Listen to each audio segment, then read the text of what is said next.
After stopping the rot of a 7-game losing streak, the Dragons were desperate to prove their thumping of the Knights last week was no false dawn. They faced a Kiwis side with plenty of motivation also.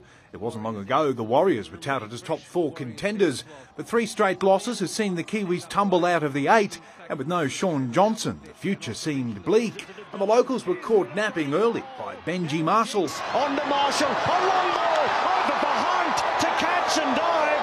Welcome to the NRL 17, Justin Hunt. The Dragons were then forced to face wave after wave of Warriors attack. One each out of dummy half, Nathan Friend has chanced his arm and claimed a try. The Dragons rediscovering their steel and defence and immediately testing the resolve of the home side. Justin Hunt, here's a second.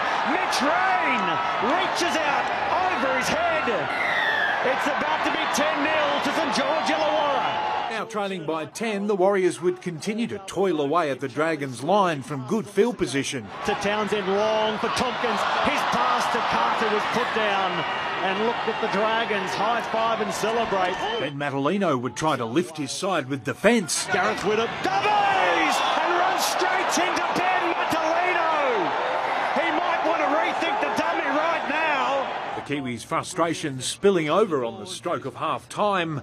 The Dragons leading the Warriors 10-0 at the break, and it wouldn't be long before they extended it in the second. Rain chips over the top. What a take!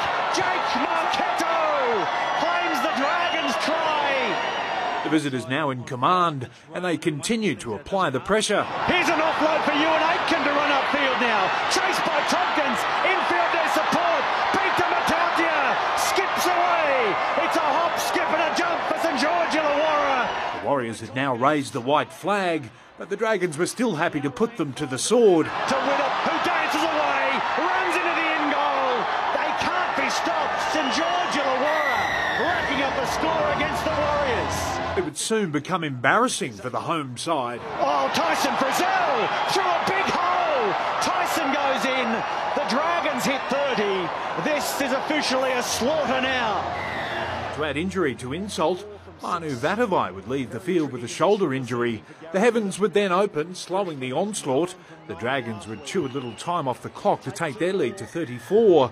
The Warriors' coaching staff could barely see, let alone barely watch, as the points kept coming. Widdop takes 2 more points, closing in on 150 for the season now. The Warriors humiliated. Their 11th straight loss to the Dragons, 36 points to 0. David Murdoch, NRL.